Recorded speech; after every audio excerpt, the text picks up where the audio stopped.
Hello viewers, আপনারা দেখছেন Bangla medicine YouTube channel. তো আপনাদের সম্মুখে আমি আলমগীর। তো আজকে আপনাদের সম্মুখে এমন একটি রোগ নিয়ে আলোচনা করতে চলেছি যেটি প্রায় 70% মানুষের জীবনে ঘটতে চলেছে। তো এই রোগটি হলো পাইলস বা অর্শ। তো পাইলস বা অর্শ বিশেষ করে আমাদের অনিয়মিত লাইফস্টাইল, অনিয়মিত খাওয়া দাওয়া, এই সমস্ত কারণের ফলে অর্শ বা পাইলসের মতো মারাত্মক রোগ ঘটতে চলেছে। কি হচ্ছে, আমরা দিনের পর দিন junk food, fast food, high fat জাতীয় খাবার প্রতিনিয়ত খেতে চলছি। খাওয়ার ফলে কি হচ্ছে, আস্তে আস্তে করে আমাদের লিভার তার কার্যক্ষমতা হারিয়ে ফেলছে। তার ফলে কি হচ্ছে, আমাদের কনস্টিটিউশনের মতো সমস্যা বা কোষ্ঠকাঠিন্যের মতো সমস্যা দেখা দিচ্ছে। যার ফলে খাবার ঠিকঠাক ডাইজেস্ট হচ্ছে না, খাবার লিভার ঠিকঠাক পাচিত করতে পারছে না। তার ফলে কি হচ্ছে, আমাদের শরীরে বা আমাদের লিভারে ফ্যাটের পরিমাণ প্রতিনিয়ত বাড়তে চলেছে। যার ফলে আমাদের কোষ্ঠকাঠিন্যের মতো সমস্যা দেখা দিচ্ছে বা অনেক সময় আমাশয়ের মতো সমস্যা দেখা দিচ্ছে। যার ফলে কি হচ্ছে, আমাদের কোলেস্টাইনে ইনফেকশন দেখা দিচ্ছে। যার ফলে পায়খানা ক্লিয়ার হচ্ছে না। তার ফলে কি হচ্ছে, আমরা অনেক সময় চাপ দিয়ে, মলদ্বারে চাপ দিয়ে বা কোথুনি দিয়ে পায়খানা করার চেষ্টা করছি। এটা এই অর্শ বা ভগন্দর বা হারিস বা পাইলস, এই সমস্ত রোগ কিন্তু একদিনে বা হঠাৎই ঘটে না।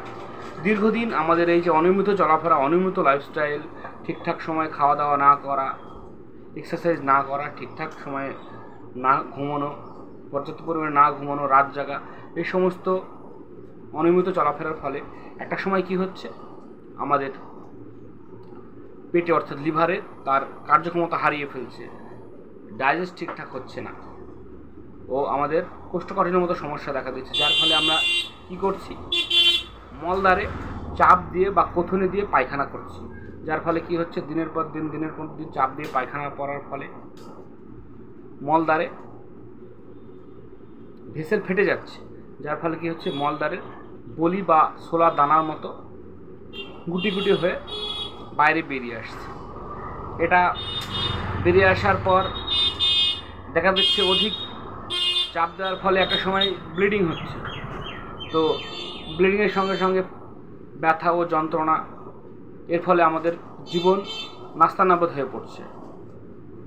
অনেকে অনেক অ্যালোপ্যাথি ওষুধ খাচ্ছেন, অনেক হোমিওপ্যাথি খাচ্ছেন, অনেকে কবিরাজি খাচ্ছেন, তো কিছুতেই সারতে চাইছে না। তো আজকে এই অর্শ বা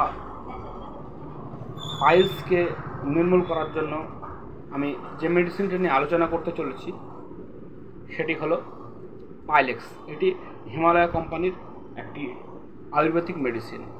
তো এই হিমালয় কোম্পানির যে পাইলেক্স, এটি খুব তুরন্ত কাজ করছে। এই পাইলেক্স রোগের ক্ষেত্রে ডাক্তারবাবুরা প্রচুর পরিমাণে এই পাইলেক্স ট্যাবলেটকে প্রেসক্রিপশান করছেন। তো এই পাইলেক্স যেটি রয়েছে, অনেকগুলো আয়ুর্বেদিক জড়িবুটি, যেটাতে রয়েছে আমলকি, হরিতকি, বহেরা, কাঞ্চনরা, এই সমস্ত আরও অনেক আয়ুর্বেদিক জড়িবুটি বা আয়ুর্বেদিক, এছাড়াও রয়েছে নাগকেশরীর মতো উপাদান, যেটিতে কী হয়, নাগকেশরী আমাদের শরীরে কী করে, নাগকেশরী আমাদের যে কোষ্ঠকাঠিন্য বা কনস্টিটিউশনের সমস্যা সেটাকে দূর করায়। ও যে হর্তিকি রয়েছে, এটা আমাদের ডাইজেস্টিভ করায় ও আমাদের লিভারকে তার ফ্যাট থেকে দূরীভূত করে। এর ফলে আমাদের পায়খানা কোষ্ঠকাঠিন্যতা দূর হবে, পায়খানা লুজ মোশন হবে। যার ফলে পায়খানা লুজ মোশন হলে কী হবে, আমাদের মলদ্বারে জ্বালা যন্ত্রণা করবে না ও চাপ দিয়ে পায়খানা আমাদের করতে হবে না। যার ফলে ব্লিডিং আসবে না। তো আজকে আমি জানাবো এই পাইলেক্স ট্যাবলেটের dose. Pilex tablet adult dose, বিশেষ করে 18 বছরের পর সকালে একটা ও রাত্রিতে একটা খাবার খায়। তো এটি একদিন ব্যবহার করলে হবে না, মিনিমাম এই ট্যাবলেটটি 3 মাস ব্যবহার করতে হবে। তো এই ট্যাবলেটটি সকালে একটা, রাত্রে একটা খাবার পর 3 মাস ব্যবহার করবেন। আস্তে আস্তে দেখা যাবে ব্লিডিং হওয়া বন্ধ হয়ে যাবে ও কোষ্ঠকাঠিন্য মতো সমস্যা দূর হয়ে যাবে, যার ফলে আস্তে আস্তে দেখবেন আপনার পাইলেক্সের মতো মারাত্মক সমস্যা দূরীভূত হয়ে যাবে। তো এই ট্যাবলেটটি গ্রহণ বিশেষ করে যারা স্তন্যদানকারী মাতা ও গর্ভবতী যারা মহিলা তারা ব্যবহার করার আগে অতি অবশ্যই ডাক্তারবাবুর পরামর্শ নেবেন। তো এই মেডিসিনটি প্রয়োগ করলে বিশেষ করে বমি বমি ভাব, মাথা ঘোরা, মাথা ধরা, পেট ব্যথা এই সমস্ত লক্ষণগুলো দেখা যেতে পারে।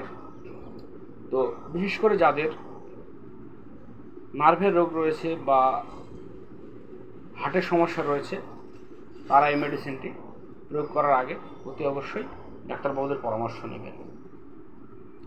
তো আমার এই ভিডিওটা দেখে যদি আপনাদের ভালো লেগে থাকে অতি অবশ্যই ভিডিওটি সাবস্ক্রাইব করুন ও পাশে থাকা বেল আইকনটি টিপে দেবেন, যাতে করে প্রতিনিয়ত আপনাদের সম্মুখে আবারও এই পাইলেক্সের মতো নতুন নতুন ভিডিও নিয়ে আপনাদের সম্মুখে হাজির হতে পারি। ধন্যবাদ বন্ধুরা, ভালো থাকবেন।